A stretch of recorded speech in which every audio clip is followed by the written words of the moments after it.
This podcast is a member of the Voices of Wrestling Podcasting Network. Visit voicesofwrestling.com to hear the rest of our great podcasts, as well as show reviews, columns, opinions, and updates across the world of wrestling.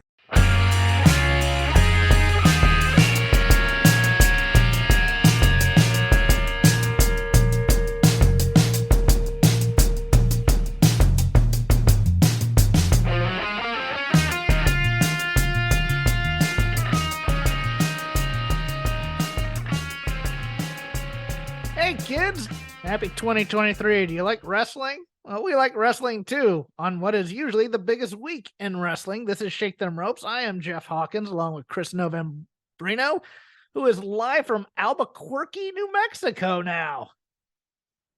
Congratulations. Yes, I am. I love it here. I'm in my new home of Albuquerque, New Mexico. This is week one of officially living here. This is the first podcast of officially living here. I got my last carload of stuff off the car on Monday. I got onto all of the apps and the Craigslist and web pages and found myself a band to rehearse with the next day. And I have 3 gigs this weekend already. Life is moving very quickly. I'm getting settled into the new place. The cats love the new place. I love the new place. I've been here 15 minutes. They've already elected me mayor. I don't know what's going on around here. Right. No, I feel like at the current pace I am going, realistically, I think, Jeff, within about 5 years, I can be the senator from the state. One of them. Can you name the senators from New Mexico right now? No, right now. Okay, there we go. No, right now, I am classic dumb citizen who cannot name any elected officials in their state. I need to fix that, because I think it's important that everyone at least knows like who your governor is. I mean, for example, if you need to get a pardon, you should know who that person is. You're literally not worrying about the government. Right. No, right now the government has not been worried about yet. I do have to go to the DMV and stuff. And I'm in the process of getting. I have my documents and stuff, but I'm waiting for my birth certificate. Actually, is at my parents' house and being sent to me. So, anyways, I will learn who the government officials are. I will get a driver's license, but I have 3 gigs. I'm getting settled in. Have you developed a taste for mango salsa, which is all I think. Bobby Flay, when he does Southwestern New Mexico cooking, it's nothing but, I'm just going to add peach mango salsa and blue corn tortilla chips to everything. And then it's all of a sudden it's Southwestern flair. I'm out here in New Mexico. It's red chili and green chili. This is the chili capital of the world. We're also number 1 in nuclear weapons. So just remember the next time you hear about New Mexico, that when New Mexico leaves the country, we will nuke the other 49 states and take all their assets. Something to think about, Jeff. Can you start with Vermont? Maybe, but Texas is right next door. Yeah, but I don't like Vermont. Anyway, it's convenient. It's too cold there. We can talk about Texas some other time. Oh, well, we were having a nice, enjoyable end of 22 vacation, kind of, a few days off, relaxing. We go into this first week of January, which is always, look, Wrestle Kingdom and the big Japanese shows, and we're on the road to WrestleMania, and AEW is starting to make moves, et cetera, et cetera. And then this afternoon, Thursday, Vince McMahon kicks in the door and yells, "Leroy Jenkins." The Wall Street Journal at 4:00 Eastern today drops an article. Vince McMahon has communicated to the board of directors that unless he has direct involvement as executive chairman from the outset of a strategic review, he will not support or approve any media rights deal or sale. That means, in other words, he wants back in. And according to the Fightful version of this article, Vince McMahon has elected himself and former co-presidents and directors Michelle Wilson and George Barrios, last seen heading the IPO of Bolero, which actually has gone up 25% since they did that, which shocks me to death. But he's bringing them with him, and it will require 3 current directors to vacate their positions. Vince McMahon has majority voting power and has reported he's forcing his way back into the company to oversee a media rights deal and or force a sale. He said he would block any attempts to do either without him. He sent out a press release stating that he would collaborate with the current management team, but did not directly address a potential return to creative.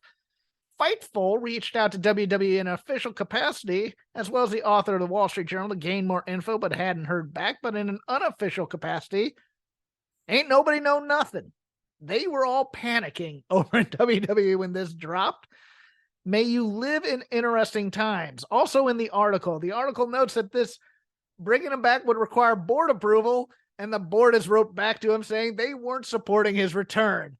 Oh, it gets more interesting and interesting. And I could just see that first meeting, George, Michelle, Vince walk in, look around, go, you know what? Steph, Hunter, Nick, thank you for your service. Chris, what do you make of all this craziness? That last note is the most interesting to me, which is that they do not have the board support on this. Right. The other interesting note to me, because I'm kind of going for the most interesting parts of the story first, is he is either there to oversee a sale or a new media deal, which a new media deal is a clever way of saying, I'm just back, baby. I have chosen to not, in my weird mentality, lose.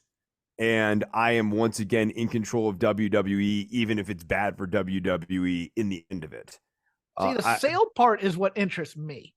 Because, right, he might be doing a sale, but he also might not be. We might be focusing on the wrong side of the story, is what I'm saying. We might be, but here's how I think it coalesces. I think Vince is of the mentality, I built this. And if I ain't running this, you ain't running this either. People that I know, I will sell this thing out from under you, and I will let them do with it what they will, but you can't have it. See, it's far more. It's far more. I almost feel like he won't be happy unless it went out of business entirely. Like some weird part of him needs to. I think so too. By his hands. Yeah, and as long as it's not him putting it out of business necessarily, he's fine with that. Or maybe he wants to put it out of business so nobody else can have it. Right? No, it's weird. It's a. I don't want anyone else to have this. These are my toys, but it's also, I think it goes very much into his psyche. Like, he is very big into thinking he was a Horatio Alger story, rags to riches. Like, oh, I took this and I built it all up from scratch and I never had any help.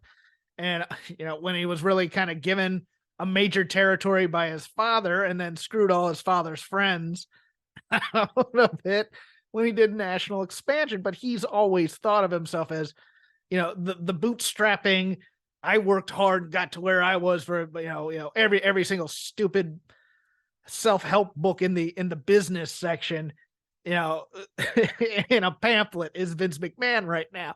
And what he's saying right now is, well, because you all didn't really earn this, you can't have it.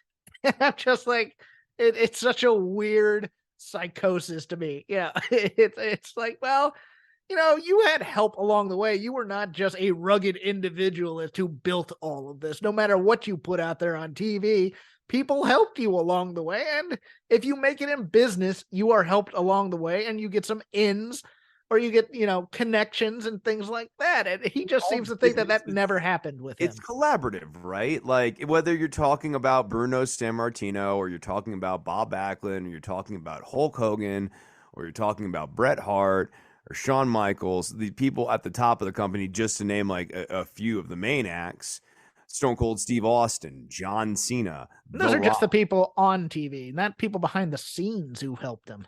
Right. I mean, those are important partnerships that Vince needed to have necessarily in order for him to have business success.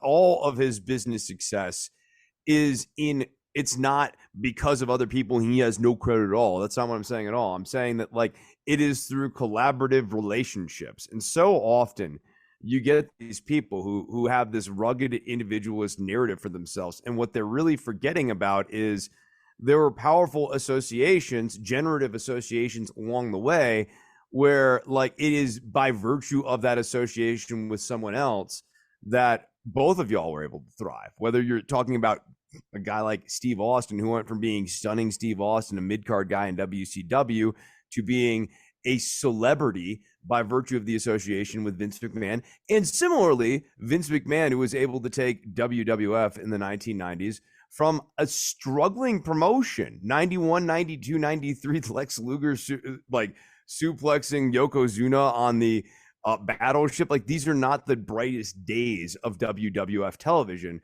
It's only through these generative relationships with Bret Hart, Shawn Michaels, Steve Austin, and The Rock that WWE or WWF becomes WWE, the traded company now. It's all about collaboration. And Vince really, there are many things this man misses, but this one really sticks out in this story to me. Yeah, I was saying like the Grand Wizard and all the people that helped him when he was behind the scenes. But to quote one of my favorite Genesis songs, Pat Patterson, he definitely kind of sold up the river a little bit at the end here, right? Yeah, to quote one of my favorite Genesis songs, Paper Late, you don't have to be nice on the way up because you're not coming down. Yeah. It's so funny because I'm reading a lot of discourse about this. I'm like, wow, this really helps AEW. I'm like, dude, AEW has its own problems. Let's not think that just because one is in trouble, the other one is flying great necessarily. Although they have gone through their turbulence already. But I mean, also we already have data for what Vince McMahon running television means for AEW, and yes. While I think if we went and reviewed the data, we could see something like it does help them to the tune of something like 10 to 15%. Like, marginal but good. It's not like the runway gets cleared and now AEW can get 3 million viewers per week because they're just scooping up all of SmackDown and Raw. Like, no. I feel for the talent because it's always hard to go to work when you're uncertain of your company's future. And especially the talent that was rehired after Vince fired them. There was that quiet commentary too that sort of happened in the first few weeks with the post Vince era where you could just see everybody had their working boots on and everyone was a little bit more energized. Yeah, there was like everybody was lifted off of everybody. Yeah. They were having fun. You could feel them feel unburdened. Commentary especially just felt like, hey, we can all, we can say things. We can actually be a part of this show as opposed to just, sticking to the script or whatever. We can go with the flow here. We can, have some creativity in what we do. And now, oh, God help us. But I think, you know what? I don't think he's going to come back to creative even if he comes. I think he's just going to come there. He's going to sell it out from everybody.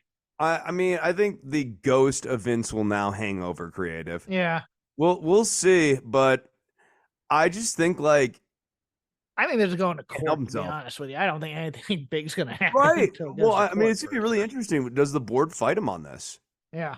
I could see them fight him on this. And also, I don't think he's really considered that, this sexual harassment story, they could ramp up pressure on. They can make this more public. They can make him more of there could be more an albatross. He's really sort of thinking, well, I've beaten the sexual harassment story. No, the sexual harassment story to this point has not gone national in the way that it could have. It's certainly not impossible to imagine a world where it does. We took a few extra days off during the holidays, and during that time, former Impact color commentator Don West passed away of cancer. I had to grow to love Don West, Chris, because my first, I was one of those people who, when I was in college and I was an insomniac, I'd be flipping channels and there'd be Don West screaming about what a great deal these baseball cards are. You get 400 boxes of Flair and Dunross for $25. I can't, that kind of huckster snake oil type of thing for all these sports card collections on the Home Shopping Network or whatever it was. And then he comes to TNA. I'm just like, oh, okay, whatever. But in hearing the commentary right after his death, he really did kind of pave the way for guys like Pat McAfee who just are excited to be there and kind of fanboying a little bit on the commentary versus doing kind of a more serious role or serious heelish role on there. Look, I'm one who did not like the Don West heel turn on Mike Tenay. I thought that made it very uncomfortable on TV, even if it wasn't real behind the scenes. But any strong thoughts or thoughts in general on Don West? No, the only thing I could think of when Don West passed is that not too long ago, we had a conversation about Don West where I feel like you had said what you just said. And I was going to say, and what I said at the time was that I just thought he was a above average guy. We talked about his enthusiasm, that he actually had like a passion for the thing that he was into it. He was legitimately enjoying himself doing it, and you can't fake that. And that's the thing that I always liked about West.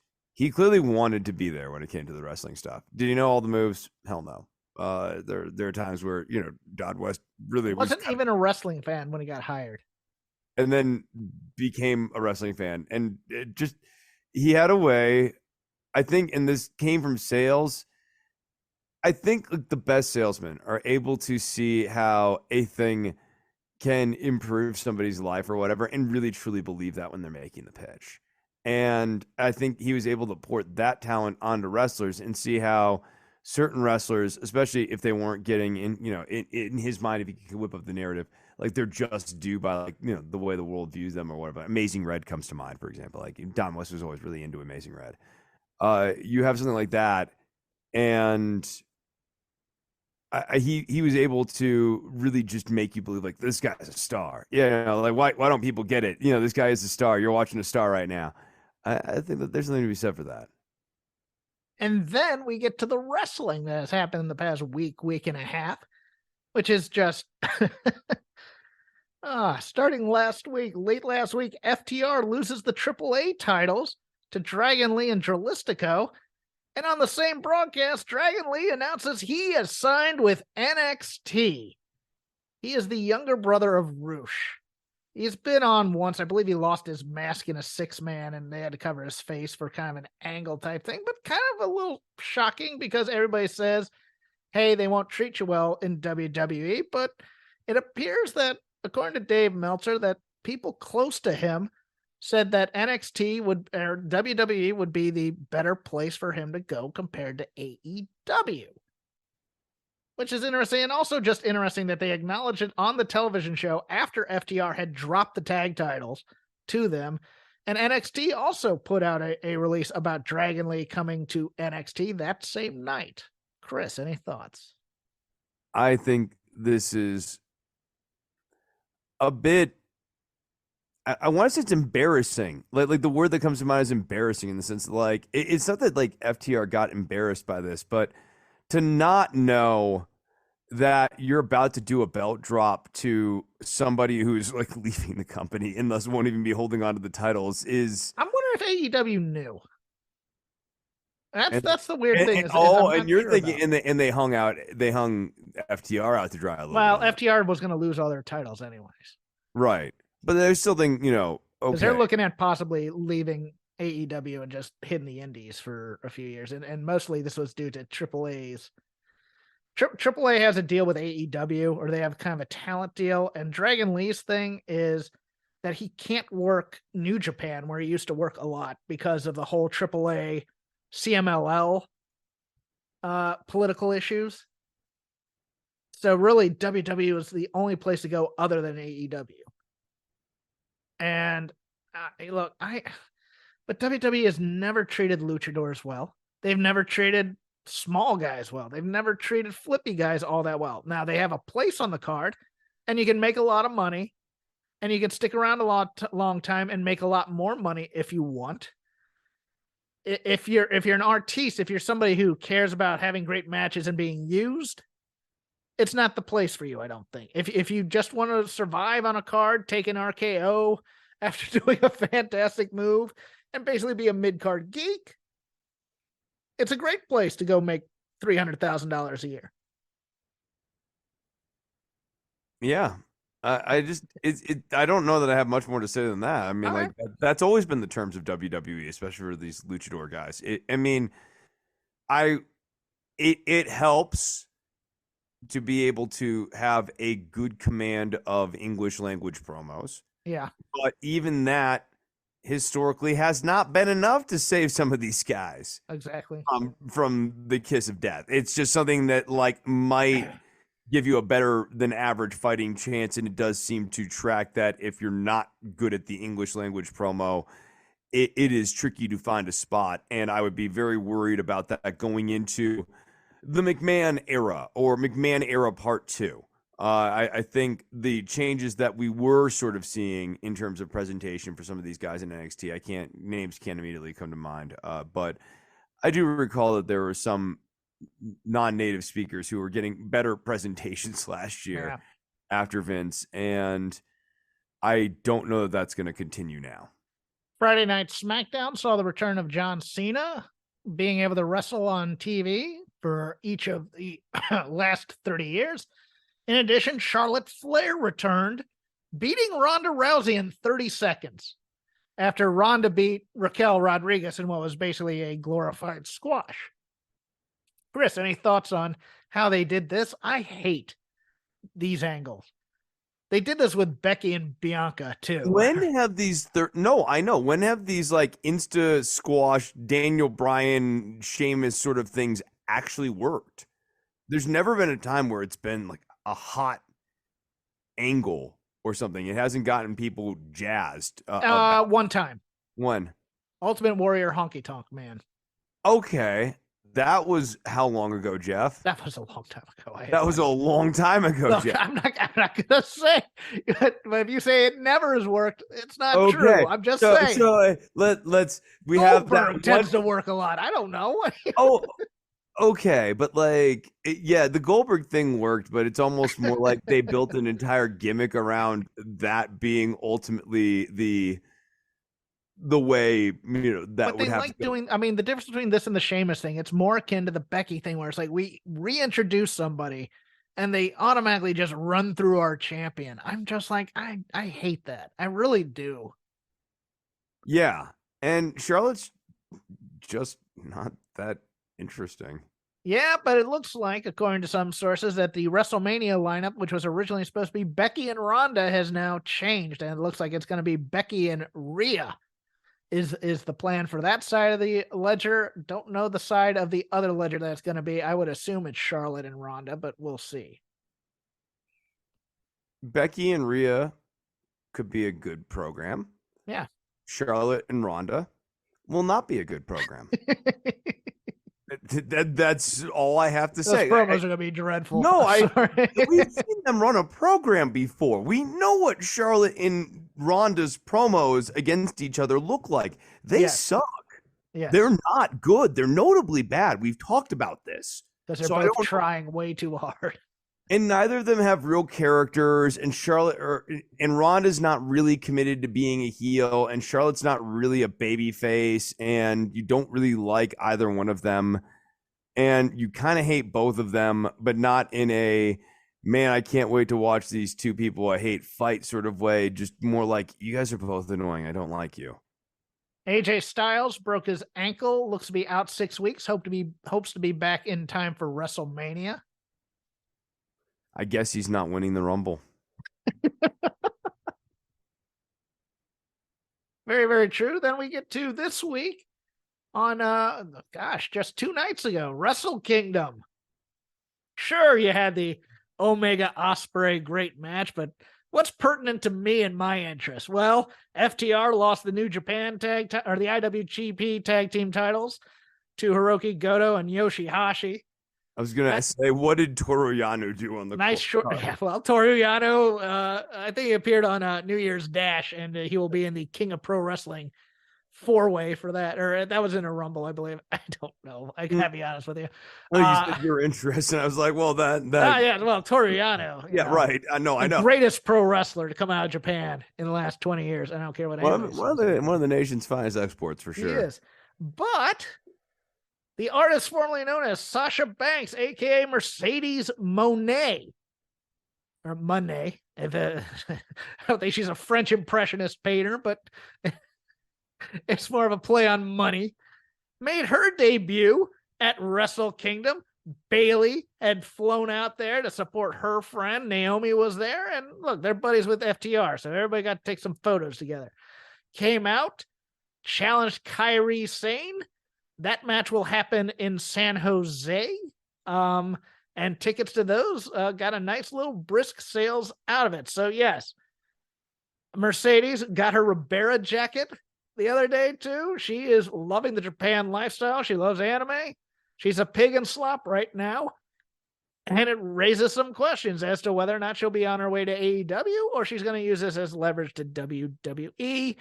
But yes, she will be working Stardom in what Stardom hopes will be the biggest women's program for their company and giving them a nice shot in the arm. Yeah, I mean, I think that the potential here for Stardom is pretty high. I think this will give them a really nice shot in the arm. In fairness, the promo wasn't that good, unfortunately. A little bit of culture shock, a little bit of stage fright, a little bit of, I mean, when we watch Sasha, when she puts on the diva kind of attitude, it feels very try-hard. It doesn't feel like it fits her, like she's wearing a costume and she's playing this. A lot of that came up there, and they also botched a move, unfortunately, in there. But I am kind of excited because, look, Kairi's great, Sasha's great. Once they get into a match, they're going to practice this thing for a month. It's going to be phenomenal.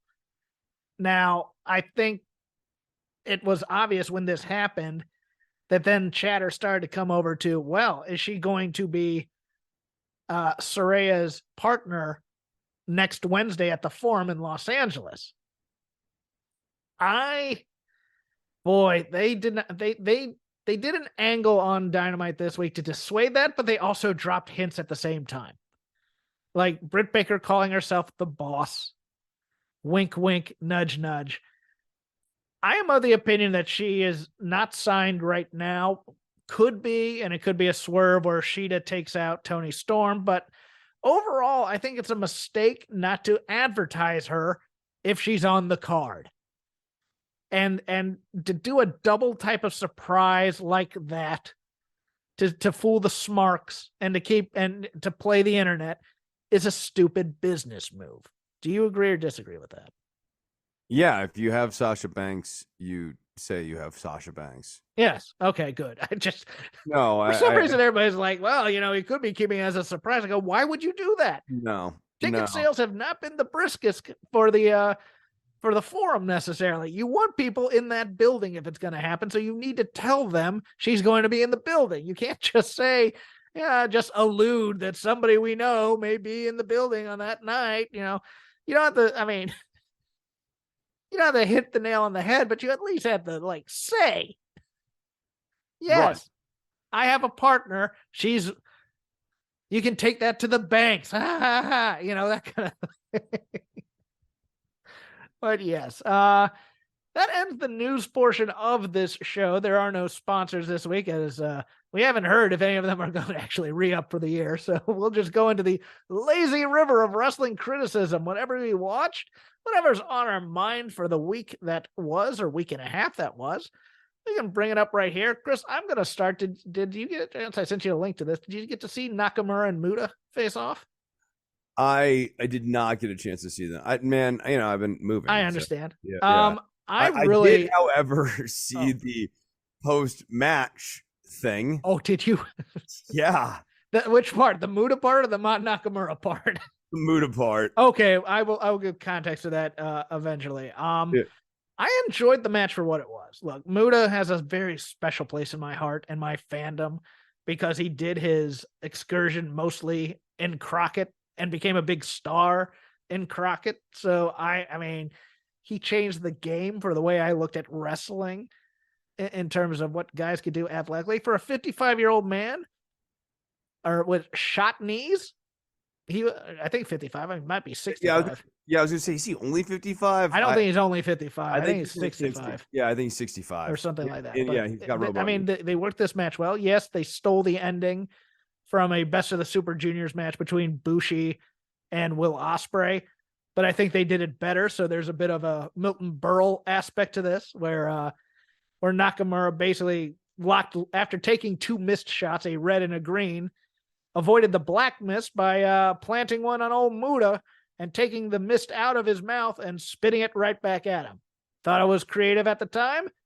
Got some context that wasn't so creative or original, but I think they did. But I remember the spot back from the Super Juniors match now, and I think they did it better. That's just a personal opinion. Your mileage may vary. Yeah, Muta did not ingratiate himself afterwards, dropping a gay slur in the post-match media scrum. Jokingly, but still, you don't say those types of things in today's society, much like you don't call him the Pearl of the Orient anymore, Jim Ross.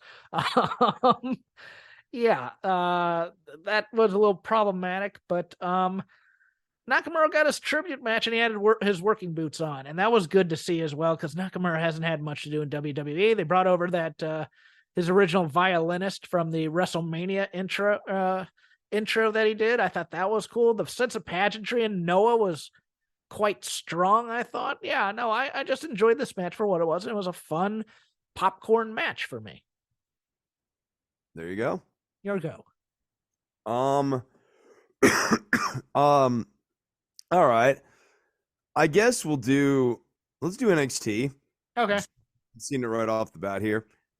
I thought it was real interesting at the end of NXT that Breakker got the upper hand on Grayson Waller here. Because they've been doing a lot of booking that would suggest that, like, there are heels on the horizon to face the champion next. But this little one-upsman moment for Breakker versus Waller makes me almost think that they might be doing a belt drop to Waller here. It's to bring Bron up. Yeah, exactly. It is interesting because it's like, well, Grayson's pretty much the best heel you have right now in the company. And Breakker got so much over Waller here at the end of this that it almost feels like Waller has to win this match now. Like or another way of putting it is, if Breakker beats Waller next week, the way Breakker kept his cool through the entire Grayson Waller try to get under your skin thing, the Grayson Waller effect, and then beat the crap out of him. If he then beats him for the title, what does Grayson Waller have to do in this exactly promotion? And it's probably, and Waller's not going to beat him clean, of course. He's going to find a way to trick him or whatever. But given that you've already fed JD McDonough to one of the Creed brothers, I mean, the natural thing to me would be, Julius Creed versus Bron. I think that'd be fun, but the Creeds still aren't really heels. They're still kind of, Diamond Mine's still kind of in that, they're still baby faces. Oh yeah, they're baby faces, yeah. But there's no threat to Bron in there that's logical other than Grayson Waller. Well, Grayson Waller, you also have Carmelo. And they're kind of heating up. Yeah, but they've now been paired up with Apollo and Axiom. That is true. I guess you could elevate Carmelo again after. Dijak is a good threat for Bron Breakker. Dijak, yeah. Well, I think that might be the end game. I think Dijak, because then you can have. Because the problem in NXT is there's really nobody for Bron to work at underneath, and Dijak solves that problem. Oh God, that'd be a great match. I'm kind of here for that. I gotta be honest. I am too. Yeah, no. Let us pray. Go ahead. Oh no, but it does. It was just an interesting little moment here, because it's like the other people who've been kind of getting heated up for the title chase have all been kind of heels. So it's just interesting to see Breakker get such dominance over Waller. Yeah, they have some.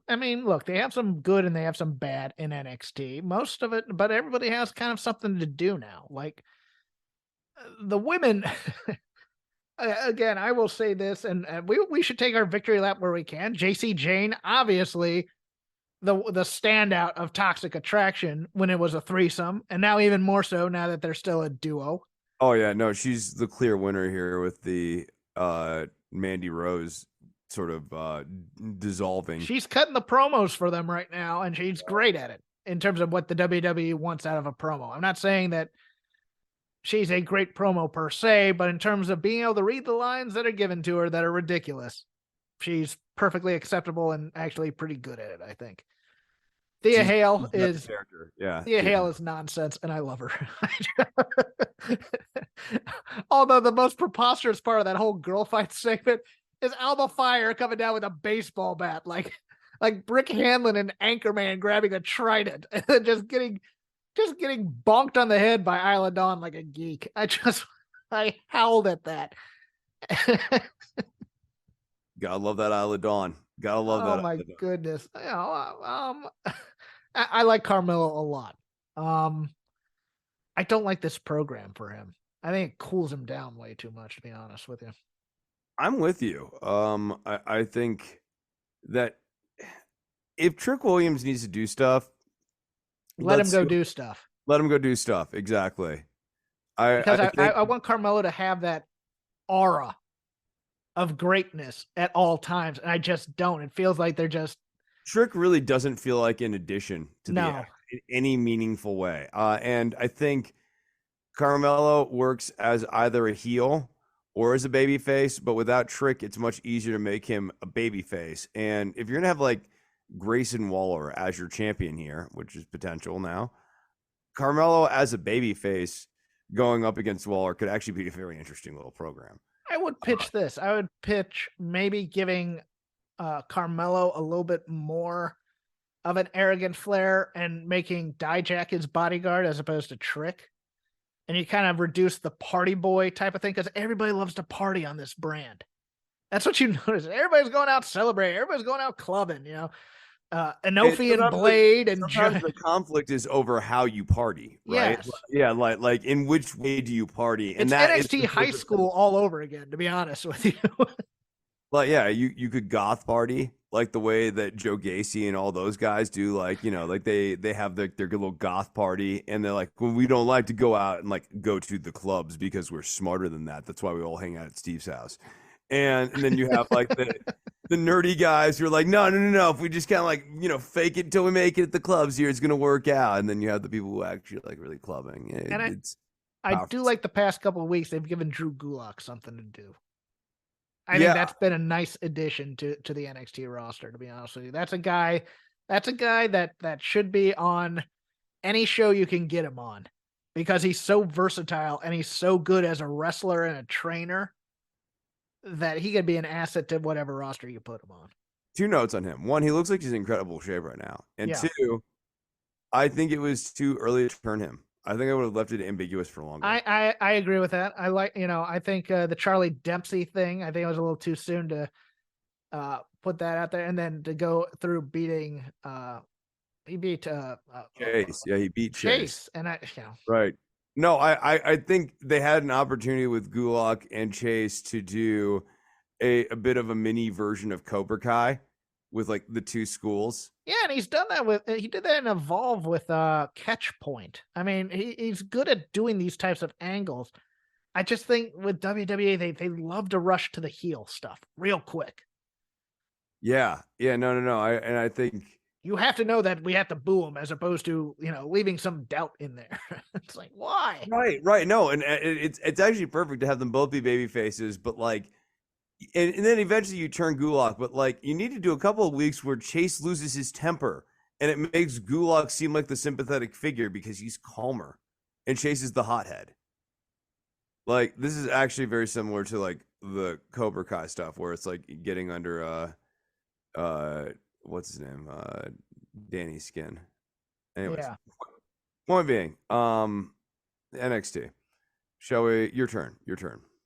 Let us celebrate more stupidity, more incredible, unrepentant stupidity. You know, prison changes a man, and it's changed Dominick Mysterio from bad community theater actor to hardened criminal. I adored this segment. I have adored the ones on. I have adored all the segments of him trying to bring Rhea home for the holidays. I just think all of those have been great. But also Dominic's totally a rat. That's the way he got out of prison so quickly, is he completely gave somebody up. I'm convinced of this. I really enjoy how Dominick's like aesthetics keep adopting different wrestlers. So it's like a little bit of Eddie Guerrero, but now we've also brought in a little bit of Razor Ramon into this guy. Yeah. So who else can we bring in on this? Nails. Oh, that'd be a little bit of DOA. I mean, you could always classic aces and eights could be brought into this. Well, that's another company, but okay. We do a little Los Boricuas. I didn't know. I didn't necessarily think that they wanted to revisit DOA. Yeah, not as a DOA. But yeah. Do you think he got jumped into a prison gang in his 30 minutes in the holding cell? That's. I mean, how did he get out? Jeff? American Me or Blood In, Blood Out, starring Dominick Mysterio. This is what I want. I just love like framing going to jail for a night, like like going to the drunk tank. Going to the drunk tank is hard time. Yeah, as prison. Yeah. Oh, we need lockdown. Dominick Mysterio edition. My first day in, I looked for the biggest guy in the room. He looks around, he starts talking to these guys, goes, "We got to get out of here, guys. We need a plan to get out of here. We need a plan to break out of here." He goes up and he tries to punch a 6'5" accountant who's a white collar criminal or something. Hey, what the F, dude? I'm here on a DUI. What are you doing? We're gonna be out in 48 hours. I posted bail. I'm just waiting for my ride. What are you doing? Come on, man. Don't show any weakness. He tries. I have a plan. All right, which one of you is going to be my bitch? He turns it into Oz. He turns the drunk tank into Oz, and he thinks that's what it is. We all need to join together to survive this. Hey, we're going to be out in 8 hours. What are you doing? Oh my God. Turning it into the Stanford prison experiment. Yes, that too. I've seen things that change a man. How quickly we revert to our primal selves. I ate ramen noodles for a night. Yeah, your go. All right. So Elias continues to be very good at these hardcore matches. I mean, like you're never gonna get me to like love these hardcore matches as like a premise or whatever, but I do like the fact that this guy's willing to beat himself like up pretty like rough and tumble for these matches. He's a big dude. He's sneaky big. He's not the best, technical wrestler in the world, but he is great in these. I agree with you. Yeah, he's good.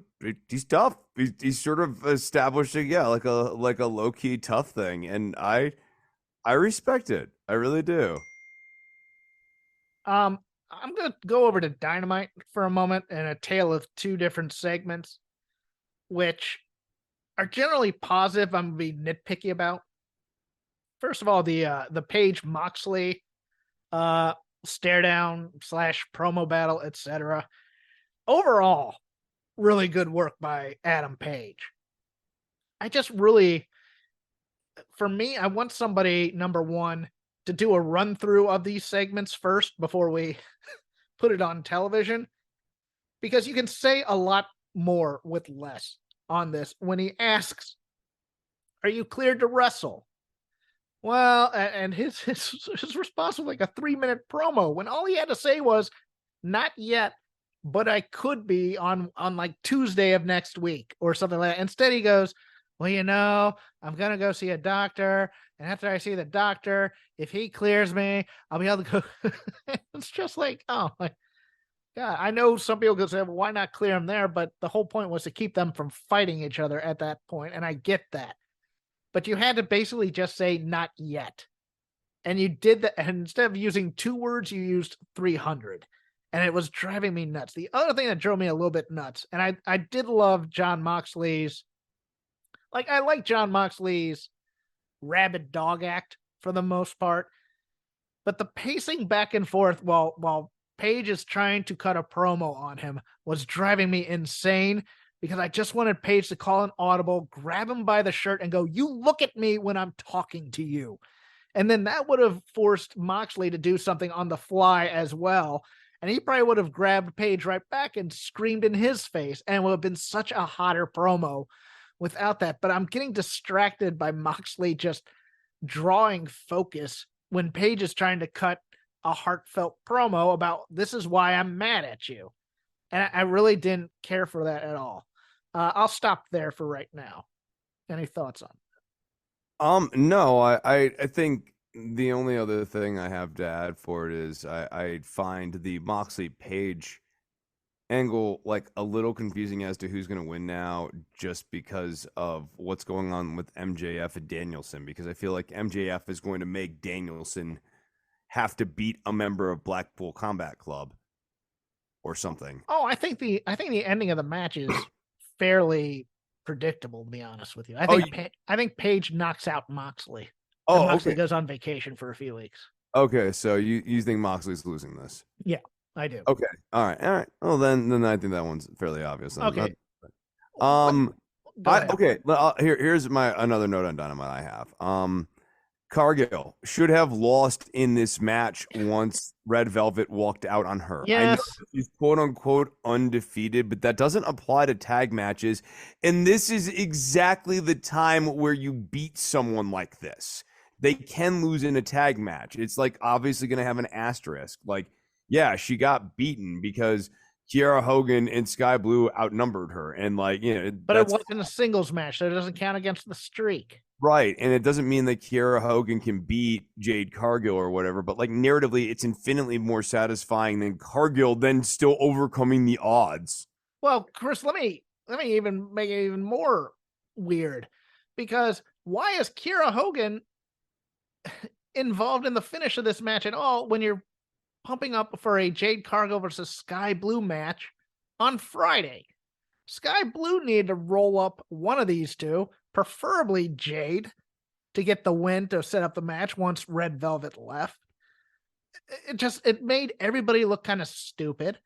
Red Velvet's the focus, right? It's the Red Velvet betrayal that you care about. And are we supposed to root for Red Velvet here or not root for her? Because while I think Red Velvet has improved greatly in the ring, while Jade has not, it still wasn't all that clear that we should be booing Red Velvet for rebelling against Jade, who gets star pops. She doesn't get good guy pops. She gets those star pops because people know she's a star. Yeah. This is a mess. It really was. I just thought that, one, Sky Blue probably should have gotten the pin here, but two, once you have Cargill outnumbered, the other team has to win. She has to lose. Let's praise the best act right now in AEW, in my opinion. Jay Lethal and Jeff Jarrett. These guys are fantastic. They are fantastic heels. They are fantastic reactioners. They are fantastic actors. Everything about that acclaim, everything about the promo on Friday responding to the Acclaim's rap dissing them was fantastic. Lethal got very angry and stormed off.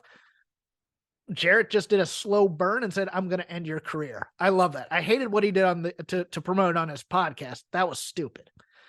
But then we get to this match, and Jeff Jarrett is just so solid as a heel, as a mid-card heel who is there to elevate the baby faces and make them look good. He is just so great. He goes in there. He has his want, which he's going to go after Max Caster. So he goes there, slaps him, does a couple moves, tags in Jay Lethal, who does most of the work here. We get rid of. It drove me a little bit nuts that they let Billy Gunn in the ring to get his pop, and then they kicked him out. At least that was a good thing. Kicking out Satnam, I howled. I howled at the double deuce. The referees for throwing him out. Just this giant guy with fingers that are bigger than Bryce Remsburg flipping off them. The reversal of the thing, just watching Jarrett and Lethal react to getting quote unquote screwed in the Dusty finish was absolutely fantastic. Aubrey got her hometown hero moment, which was nice for her. I guess if you want to get pops for referees, I guess that's how you do it. I like not noticing referees, to be honest with you, but I get it. I get why they do this. They love pushing Aubrey. But I loved everything about that Jarrett Lethal Dutt Satnam Singh combination all week. They were great to me. Yeah, I think I was watching this match and I was just really impressed with Jarrett in particular. I think that he is really perfect for this role, and this is the most I've ever enjoyed Jarrett in sort of any role, I think. Former host says that whole interaction, when they reversed the decision, top 5 moment in Jarrett's career. Mr. Rob McCarran coming into my DMs and saying that. So, and that's his favorite wrestler. So I will take his word for it. But yeah, no, I really thought they were solid. It is your turn, sir. All right. Let's see. What else do we have on this? I mean, like, look, I general note on the card here. I think that AEW, we have been critical about who is this show booked for week to week.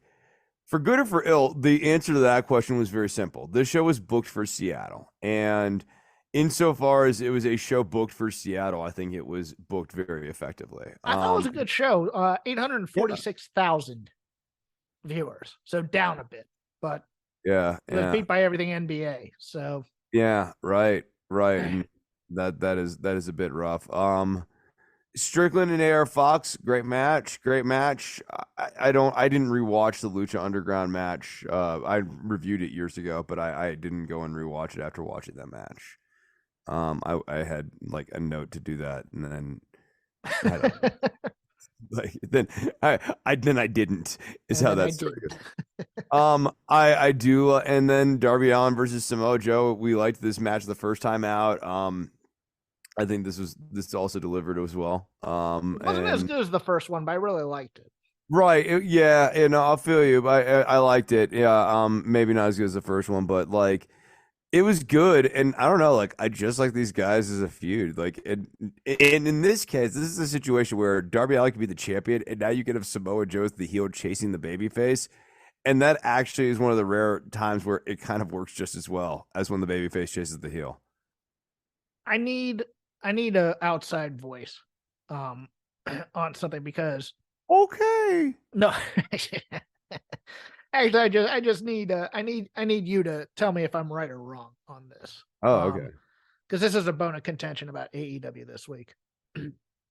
The Starks Jericho match. The Ricky Starks presentation isn't working for me as well as it is some other people. Some other people are thinking he's coming off as a star. And I just think, like, in the middle of this match, when he's doing his poses with the arms coming out, flailing, and when he's, like, grabbing his hair, like, doing the head down thing, number one, it comes off sports entertaining, and it doesn't come off very alpha to me. It comes off somewhat, for lack of a better term, effeminate to me. And I don't know if I'm right or wrong on that. There's something very... It doesn't feel like a star. It doesn't feel like something a star in a fight would do necessarily. You know what I'm saying? Yeah. So it feels like a mid-card fire-up spot. Ricky Starks does this thing with a number of his poses that I think is very unfortunate, where he moves into a side profile, and it makes him look that like he is only 2.75 dimensional. Yes.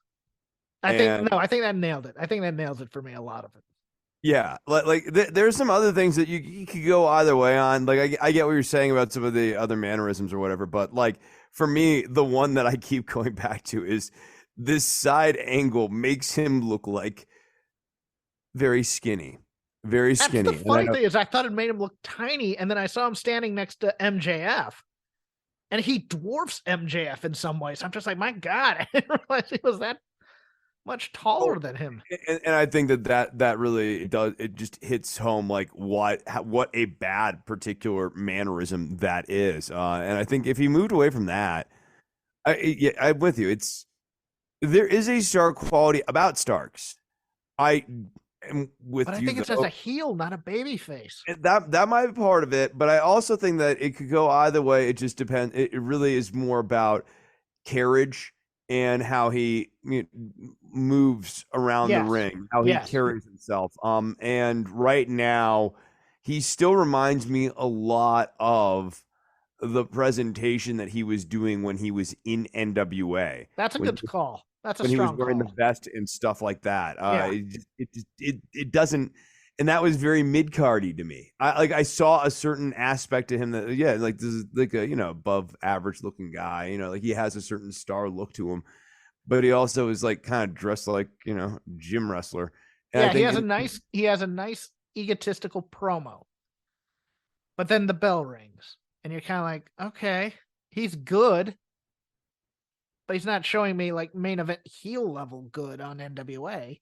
I don't think the spear does anything for him either. He's not a guy who I think he's a smaller guy. Yeah, and well, also because this gets back to the 2.75 dimensional thing. The spear requires you to go completely lateral, and so it really sort of emphasizes his thinness.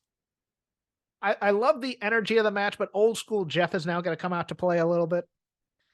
He's in the walls of Jericho. He gets hit in the head with a baseball bat. Not only is he not out, but I think they also decided to do a spot he wasn't aware of necessarily.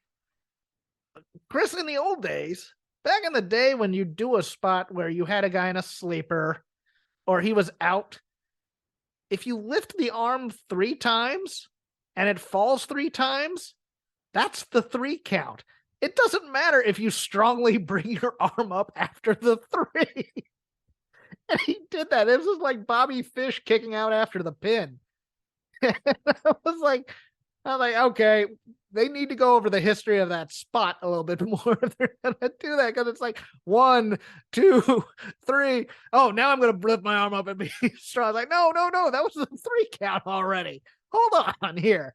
And I get that the indie type crowds are gonna forgive that kind of stuff, but it's just me watching that going, all right, that didn't go as well as it should have right there. But yeah, overall, I thought, look, hot crowd, hot show. It was one of their better shows, I thought, to be honest with you.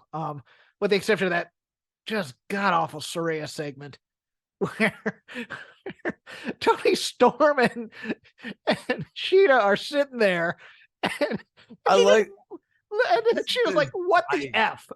Right. No, and then Tony Storm and Saraya continue this conversation as though it's not only just that Saraya had just chosen Tony Storm, it's that in so doing, it made Sheeta explode into 1,000 pieces and she was no longer in the room. It was so baffling that neither one of them could see the visible disgust on Sheeta's face. My favorite part of that, Sheeta looking at Renee and Renee going, I don't know either. Like, I mean, and again, it just sort of makes you hate Saraya and Storm. Yes. These are your baby faces. What are you doing? Making them mean girls to the transfer student. And it's like not even like Saraya is like being deliberately mean. It's like worse. It's that sort of like obliviously doing something that's really deeply hurtful. It's you're beneath me. You should know you're beneath me. I'm going to go talk to my cooler friend over here, Tony Storm. It's like, well, hold on here. No, I'm saying it's like one of the most sympathetic things, like for the person who's the recipient in this case. And they're where somebody says something really hurtful and they don't even realize how hurtful it is to you. So of course you sympathize with Sheeta and you don't sympathize with Saraya. I think they're gonna kill this by turning Sheeta heel. Yeah, like, oh my god, I can't believe she did this to her friends. And I'm like, hold on here. I know. Maybe she'll serve a day in prison like Dominick. Prison really changes a person. She'll come out with like the dirty pantsuit. Like like she's been sleeping on a bench all night, just whacking people with kendo sticks. Anything else, Chris? From this week's wrestling, I don't think so. I think that's all I got. I'll do a couple real quick hits. I do like that on Dark, they're now doing some smaller angles for guys that are on less. They gave Rohit Roja a nice promo, I thought. And they did a promo where Brian Pillman Jr. came to Arn Anderson and Brock Anderson for help after both Brock lost and Pillman Jr. lost. And it was the best promo Pillman's ever cut because he was actually... he had dropped any facade of a character and it was nice. And it was a nice little promo from him. So I'm liking those types of things.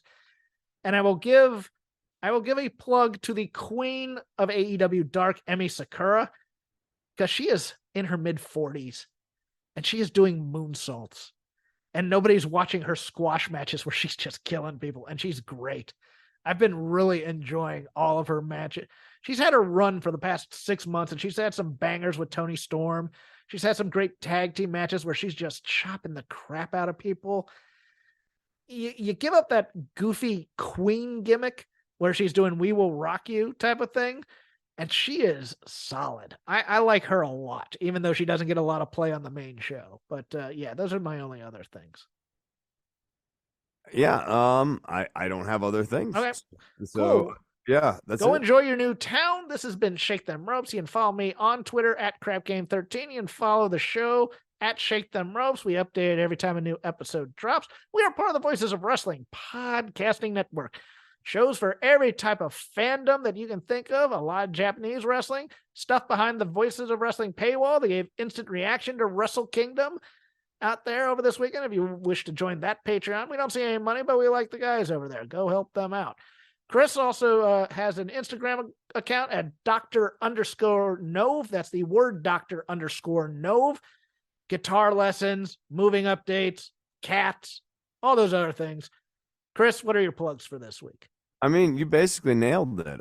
Don't worry about the government. Might come back here at some point in the next couple of weeks now that I'm like settled in, and there has been enough news that I could easily fill an hour with bantering about the news on a light level. So be on the lookout. Maybe I'll tape it this upcoming week. Maybe I'll tape it the week after that. Who knows? Who knows? I'll announce it here. You'll hear it here first, and then you'll see it on patreon.com/DWATG. I also have another podcast called The Dynamite Show. It's on the Fight Game Media Network for $5 a month. Myself and Paul Fontaine, about 10 minutes after Dynamite goes off the air. Hot takes, not reason at all. Just crap we haven't even thought about. You can find that at patreon.com/fightgamemedia. For Chris Novembrino, I am Jeff Hawkins. We'll see you next week. Bye-bye.